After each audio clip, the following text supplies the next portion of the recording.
Ipinanganak si Jose sa isang maliwanag na gabi ng Miyerkules, Hunyo 19, 1861 sa Calamba, Laguna.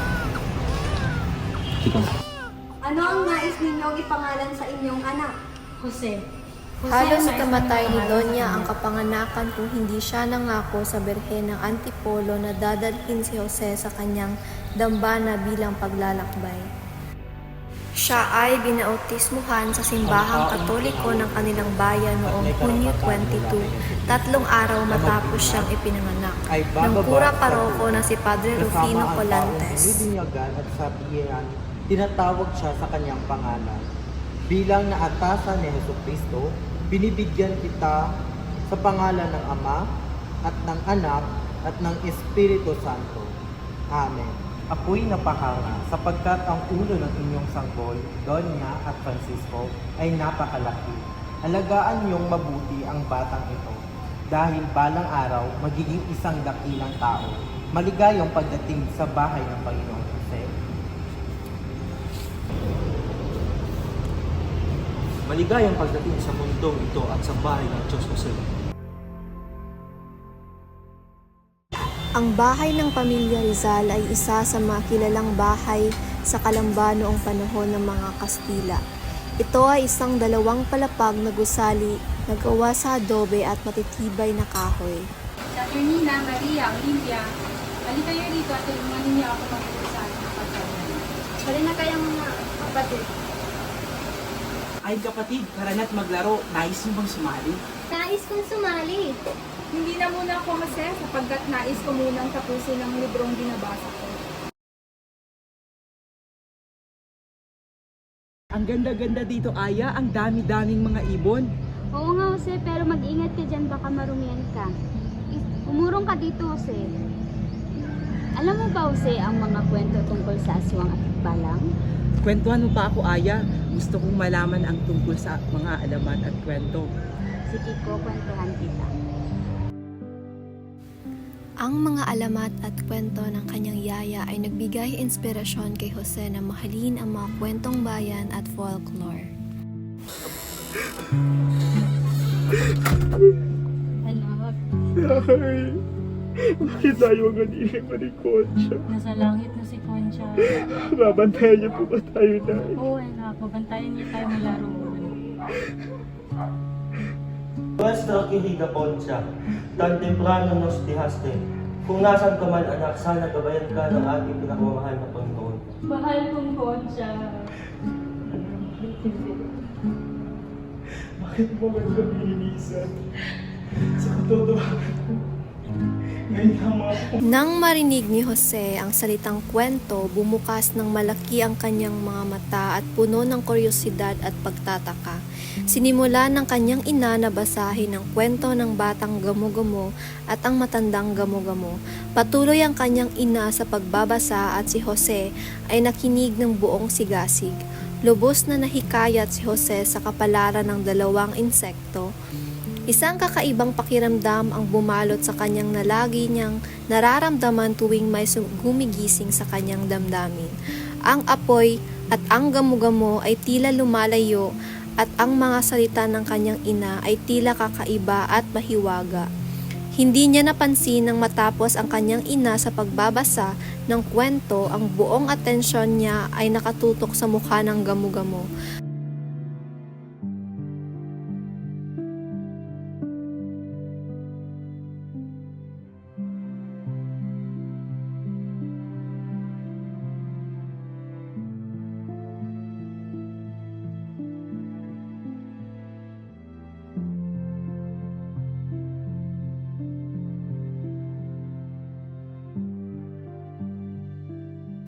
Usman, balang araw, gagawin ko ang lahat para sa ating bayan. Ang unang guro ni Rizal ay ang kanyang ina na isang kahangahangang babae na may mabuting karakter at mahusay na edukasyon. Namuhay si Jose ng maayos sa binyan. Ang buhay na ito ay nag-ambag ng malaki sa kanyang hinaharap Napag-unlad at pinatibay ang kanyang katawan at kaluluwa. Nagdadasal siya tuwing alas 4 ng umaga. Nag-aaral siya ng kanyang mga aralin. Nagdodrawing ng kaunti at nagdadasal. Yan ang tamang pag-ibig. Sa mga akademikong Patuloy kang pag-aaral nilang magsikap at San hindi Jose, magtatagal. ang lahat ng mga batang binyan, siya ay nangunguna sa Espanyol, Latin at iba pang mga asignatura. Isang araw, habang nag-aaral si Jose sa ilalim ng puno, lumapit sa kanya ang kanyang guro na si Maestro Justiniano. Sa kabila ng pagiging malayo sa kanyang pamilya, si Jose ay nagpatuloy na mag-aral ng mabuti. Ang kanyang tiyahin at mga pinsan ay laging sumusuporta sa kanya. Isang araw, habang nagdodrawing si Jose, lumapit sa kanyang pinsang si Leandro.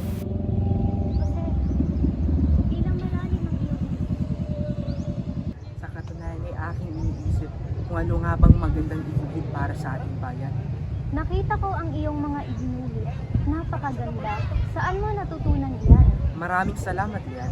Yan ay aking natutunan sa aking pagsisikap at sa tulong na rin ng mga librong aking binabasa. Talaga? Napakahusay mo naman.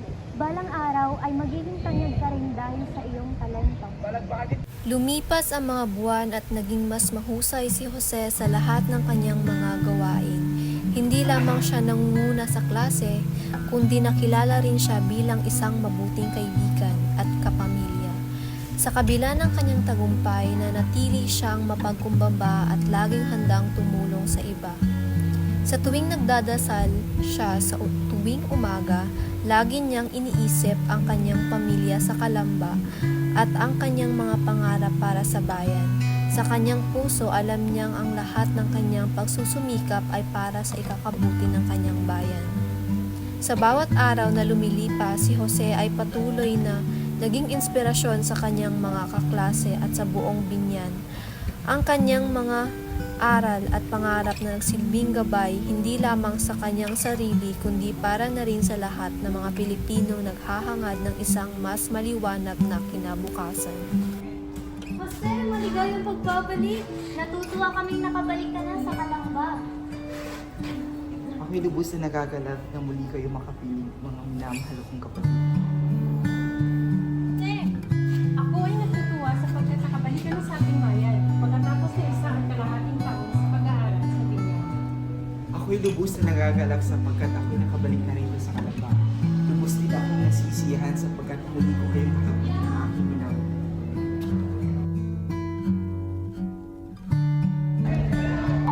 Kuya, saan ba tayo pupunta? Pupunta tayo sa eskwelahan para sa pagsusulit mo. Eskwelahan. Buwan-Yatan 1872, Ikaw pa, Jose. 4 na buwan Kaya mo matapos yan. ang Mabuti pagkamatay kang ng mag-aaral. Rizal at ang kanyang inay nakakulong pa rin. Ang bata na si Jose Rizal, edad 10 taon kasama ang kanyang kapatid na si Pasiano ay nagtungo sa Manila upang magpatala sa kolehiyo ng San Juan de la Cruz. ka. Ateneo de Manila pala. Sige po, kuya. Hindi kita matatanggap dito, Jose. Kahit ka na sa pagministro, masyado kang maliit at sakitin. Paumanhin po, Father.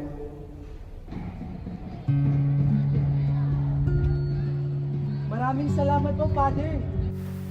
Pagkatapos ng kanyang pagtatapos sa Ateneo sa edad na 16, nakilala ni Jose ang kanyang unang pag-ibig, si Segunda Katigbak. Ito ay tinatawag na love at first sight. Magandang araw, Jose. Ako si Segunda. Ganang araw, Segunda. Ako si Jose. Jose, alam mo ba na tuwing linggo natutuwa akong makita? Ako rin, Segunda. Natutuwa ako tuwing kay aking nakikita. Ngunit meron akong kailangang sabihin. Tara, umupo muna tayo. Alam mo ba na ikakasal na ako kay Manuel? Alam ko, Segunda. Ngunit mahal pa rin kita. Paalam, Jose. Paalam, Segunda. Ito ang kanyang unang masakit na pag-ibig. Ngunit sa pamamagitan nito, naging mas matalino si Jose sa larangan ng pag-ibig. Sa kabila ng lahat ng ito, nagpatuloy si Rizal sa kanyang landas, dala ang mga aral at alaala ng kanyang unang pag-ibig. nandito na tayo sa Habang nag-aaral sa UST, nag-aral din si Rizal sa Ateneo para maging expert surveyor. Siya ay nakatanggap ng mga medalya sa agrikultura at topografiya at nakapasa sa final exam sa surveying course.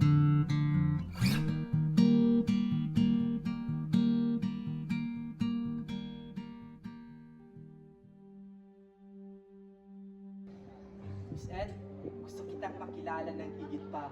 Kasi natutuwa akong makilala ka.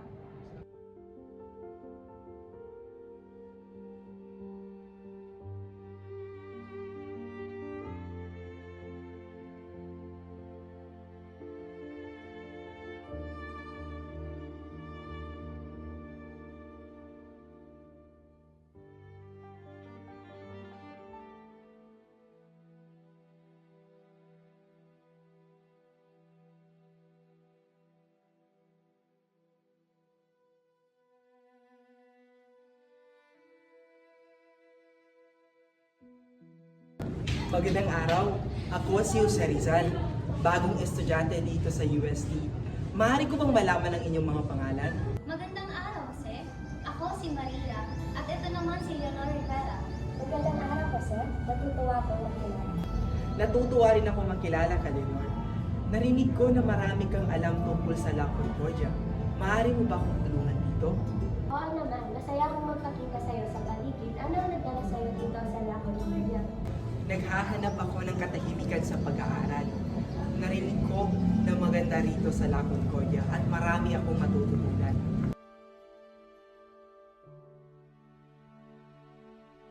Alam mo, Leonor, may kakaiba akong nararamdamang saya tuwing nagkakausap tayo. Ako rin, Jose. Parang matagal na kitang kilala kahit bago lang tayo nagkakilala. Leonor, sana'y lagi tayong magkasama. Ikaw ang inspirasyon ko sa lahat ng aking ginagawa. Ikaw rin, Jose. Ang bawat araw na kasama kita ay tumulo ng saya at inspirasyon.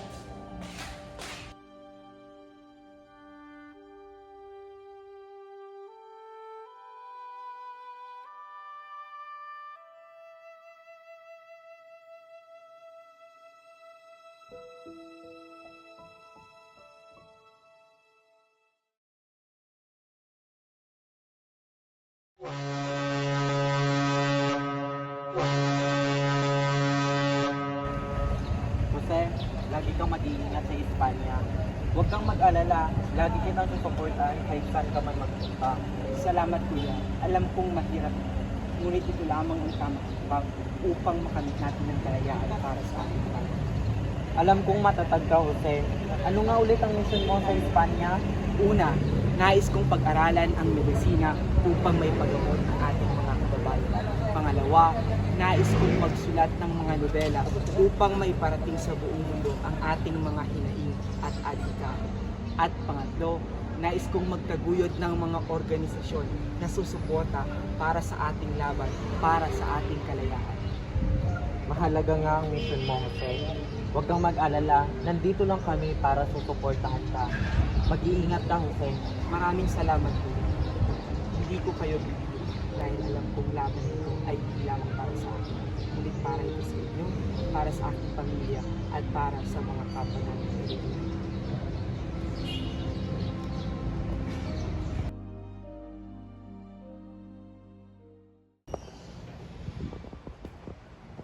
Jose, anong sadya mo? Ako'y handang maglingkod bilang kanang kamay ni Doktora at pag-aralan ng ophthalmology. Mahalaga ang iyong pagiging bahaging aming klinikal na kapunan ng Rizal. Mag-ingat ka at maging matalino sa iyong pag-aaral. Maraming salamat, Doktora. Gagawin ko ang lahat upang magtagumpay.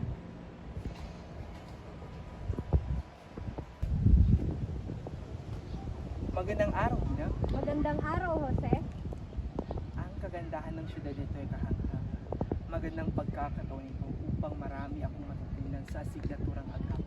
Malugod kitang tinatanggap bilang isang mag-aaral dito sa Universidad ng Heidelberg. Naway maging mapalad ka sa iyong mga pag-aaral. Maraming salamat, Gina. Ako'y magsusumikap at mag-aaral ng mabuti. Sa kabila ng mga hamon at panganib, natapos din ni Rizal ang kanyang nobela. At sa tulong ng kanyang mga kaibigan na si Dr. Maximo Viola, nagkaroon ng isang bagong simula ang kanyang paglalakbay bilang isang manunulat at bayaning kanyang bayan.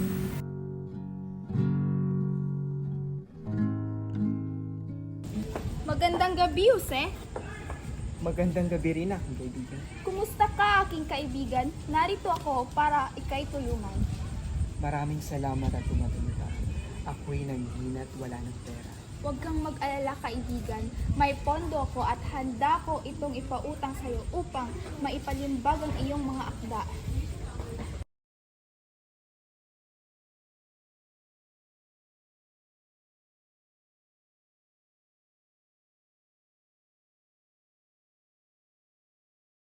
Maraming salamat, aking kaibigan.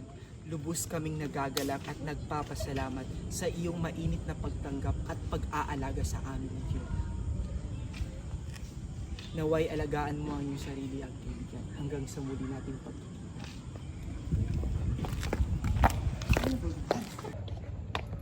Jose, naparito ka. Kuya, pagagalingin ko ang mga mata ng aking ina at maglilingkod din sa ating kababayan.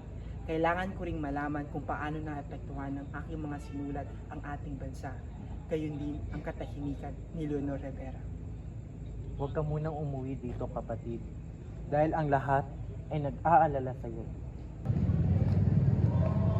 Ang pagkakasunod-sunod na sementeryo ng mga Protestante, Katoliko at mga Muslim ay nagpapahiwatig ng kanilang iba't ibang kultura at pananampalataya. Tunay nga pong kakaiba ang bawat lugar na ating pinupuntahan. Oo, kaibigan, ito ay nagbubukas sa atin ng bagong kaalaman at karunungan tungkol sa iba't ibang kultura. Salamat sa inyong mga salita, Jose. Walang anuman yun, Basa. Ako ay lubos na nagagalak na ikay masamahan sa ating paglalakbay, sapagkat ang paglalakbay ay hindi lamang ito sa pagtuklas ng bagong lugar, sapagkat ito ay nagbubukas na rin sa atin sa bagong kaalaman at karunungan tungkol sa iba't ibang kultura ng mga Pilipino. Tunay nga po. Hanggang sa muli, Jose. Hanggang sa muli, aking kaibigan.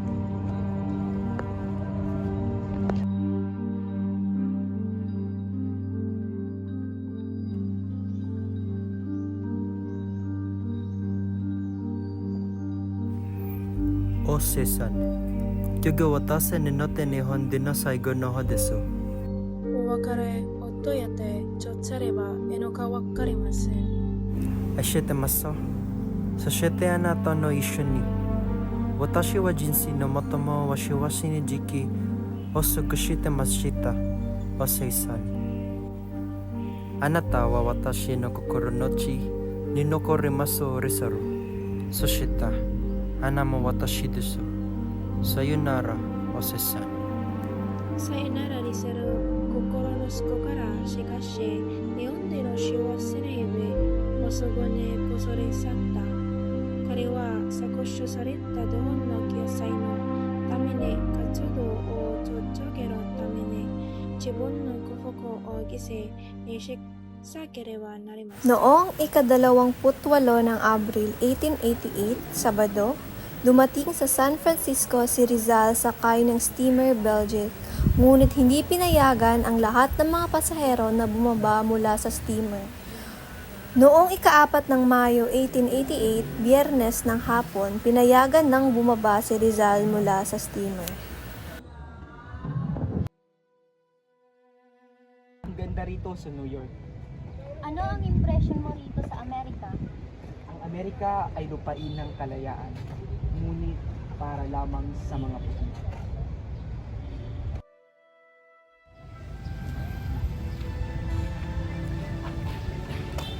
Good morning, Gabby. Your smile is very bright this morning. Good morning to you, Jose. Yes, when you're here, it seems like my day is getting brighter. Thank you for your warm welcome with you. When I'm with you, I'm so happy. I can contain my happiness when I'm with you. You are always here and give your full attention. Because I want to be part of those things. Thank you very much, Kathy. You are true.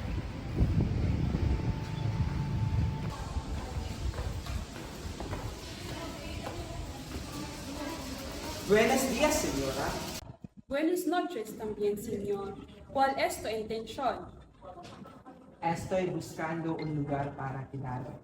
¿Cuánto cuesta el alquiler aquí?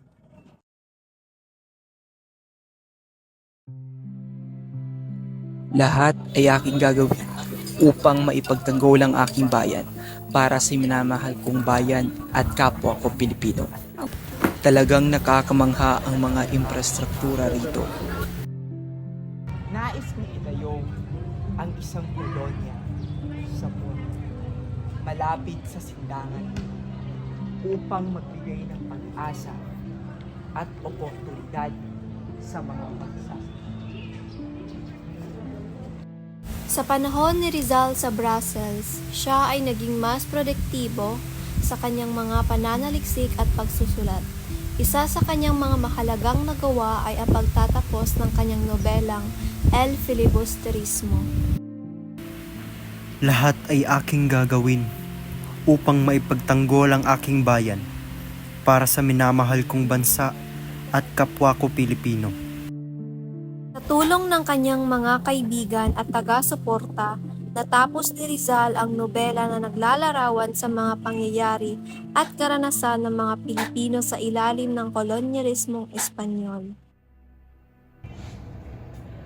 Kailangan nating magsama-sama upang maiparating ang ating mga hinaing. Makikipagtulungan tayo sa Asosyasyon Hispano-Filipina. Ngunit, Jose, maraming beses na tayong hindi pinansin ng mga Kastila. Anong magagawa natin? Hindi dapat tayo panghinaan ng loob. Paano natin makakamit ang katarungan kung magpapadala tayo sa ating takot at pag-aalinlangan? Jose, halos wala na tayong pondo. Paano tayo makakagalaw? Sir, maaari mong subukang lumapit sa Reyna Regent Maria Cristina. Baka sakaling matulungan ka niya. Magandang ideya iyan, Blumentritt. Ngunit kailangan din natin ng konkretong plano. Dapat tayong mag-organisa ng mga kampanya upang ipalaganap ang ating mga adhikain sa pahayagan dito sa Madrid. Oo, kailangan nating ipakita sa buong mundo ang ating sitwasyon. Maghanap tayo ng mga kaalyadong Kastila na maaaring tumulong sa atin. Jose, alam kong mabigat ang iyong pasanin. Kumusta na nga pala ang iyong pamilya sa Kalamba? Nakatanggap ako ng liham mula sa aking mga kapatid. Pinapalayas ng aking mga magulang mula sa kanilang tinitirahan. Hindi ko na alam kung saan sila titira. Mukhang mabigat nga ang iyong pinagdadaanan, Jose. Ngunit alalahanin mo na ang iyong mga sulatin ay nakakapagbigay inspirasyon sa marami. Ang iyong mga nobela ay nakakapagbigay katapangan sa mga ating kababayan. Alam ko, Blumentritt. Ngunit minsan nararamdaman ko na walang patutunguhan ang lahat ng ito. Huwag kang mawala ng pag-asa, kaibigan. Ang iyong laban ay laban din namin. Ang iyong tinig ay tinig ng lahat ng Pilipino. Maraming salamat, Blumentritt. Kailangan ko lang talaga ng kaagapay sa laban na ito. Magpapatuloy tayong lalaban kahit gaano pa kahirap. Ang mga magulang ko pinalaya sa aming tahanan sa Kalamba. Iniisip ko kung paano ko sila matutulungan. Jose, huwag kang mawala ng pag-asa. Patuloy kang lumaban para sa bayan. Ang Pilipinas ay parang isang prinsesang kailangan ng tagapagligtas. Ngunit mahirap, Blumentritt. Parang walang pakialam sa atin ang mga Kastila. Pero hindi ako susuko. Ang laban na ito ay para sa akin at para sa mga Pilipino.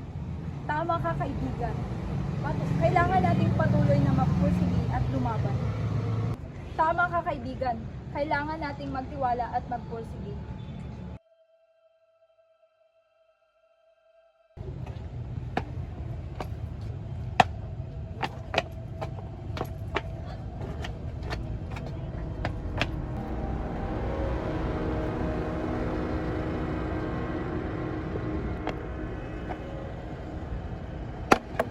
Ikaw, Jose! Ikaw ang dahilan kung bakit hindi ako pinili ni Nelly. Hindi mo dapat inaalipusta ang isang babae. Hinahamon kita sa isang duelo. patawarin mo ako, Jose. Nadala lang ako ng aking emosyon. Nauunawaan ko, Anton. Ang mahalaga ay nagkaayos tayo. Magkaisa tayo muli para ipaglaban ang ating mga layunin.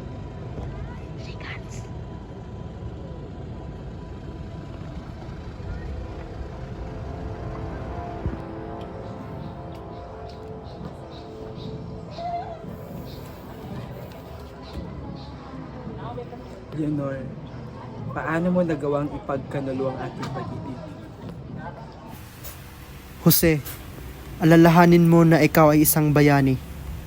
Ang iyong layunin para sa bayan ang pinakamahalaga. Blumentritt, minsan napakahirap tanggapin ang mga nangyayari. Ngunit alam kong kailangan kong ipagpatuloy. Ikaw ang inspirasyon ng marami, Jose. Huwag mo sanang kalimutan iyon. Orang, kailangan mo basahin ang kwento, ngunit painit mo muna ang papel upang lumabas ng mga salita.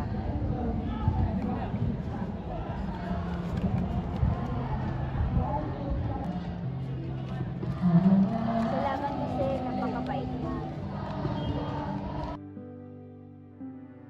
Jose, we are happy to see you again, and we are here to support you. Right, Rizal. You are not alone in this battle. Thank you, my dear friends. Your words and supports strengthen me.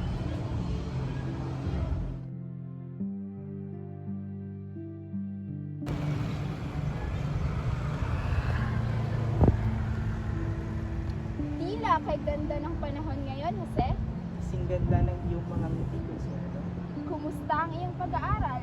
Maayos naman, Consuelo. Marami ang pinagpunan na nais kong maayos sa ating bayan. Naniniwala akong madami kang magagawa para sa ating mahal na bayan. Maraming salamat. Ang aking mga pangarap ay para sa aking sarili at sa aking bayan. Lagi akong nandito para sa iyo. Ang iyong mga salita ay nagbibigay lakas sa akin. Gayon din ang iyong mga ngiti. Hindi ka nag-iisa sa laban.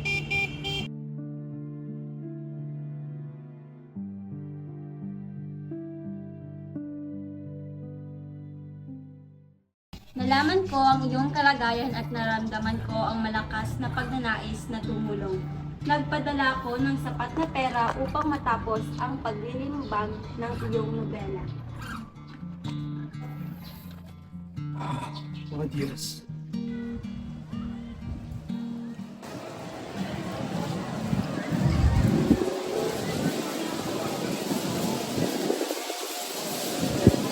Sa wakas, El Filibusterismo.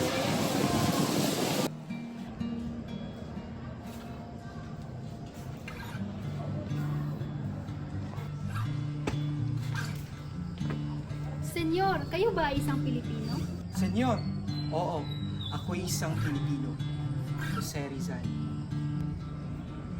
Ako si Jose Alejandro mula sa Pampanga. Ito naman ang aking kaibigan na si Edel, pero to ibang lista mula sa Napansin namin mula sa malayo na mukhang hindi ka pamilyar sa lugar.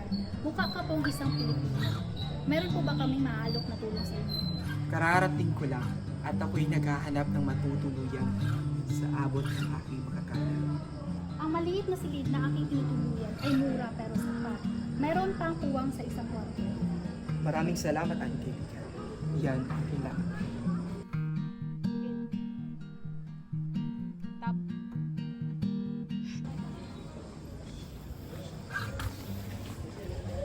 Wait lang.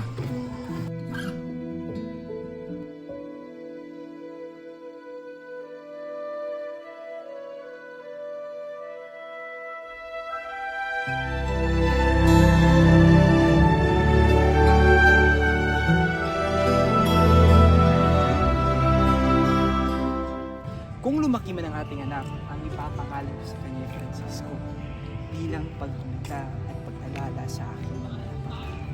Naway mailuwal ko siya ng malusog. Sabik na akong makita ang ating anak. Ganon din ako, Josephine. Sabik na sabik akong masilayan ang ating anak. Ngunit kailangan ko ng mga tao sa ating bayan upang ipaalala sa kanila ang kanilang kahit.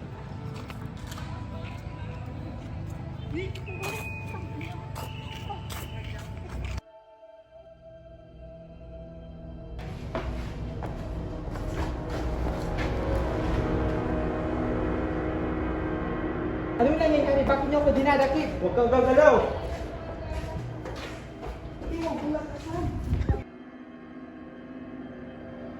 Pinapagitan namin na walang pasunat ang mga parangal na pagkensal. Hindi sapat at ebidensya, patuloy ang pagdinig.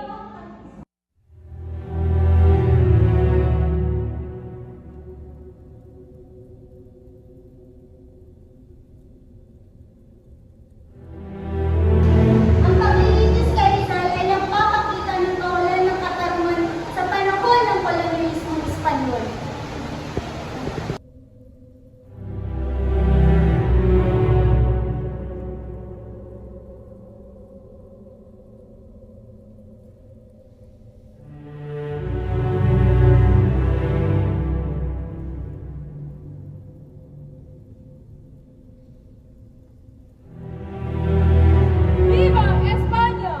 Viva España! Viva España!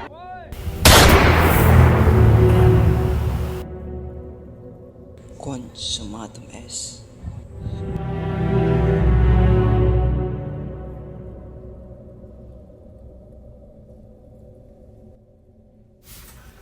Masama bang lumaban para sa kalayaan? Masama bang ipagtanggol ang bayan laban sa pang-aabuso at pang-aapi? Masama bang magsalita para sa mga takot mga tuwiran?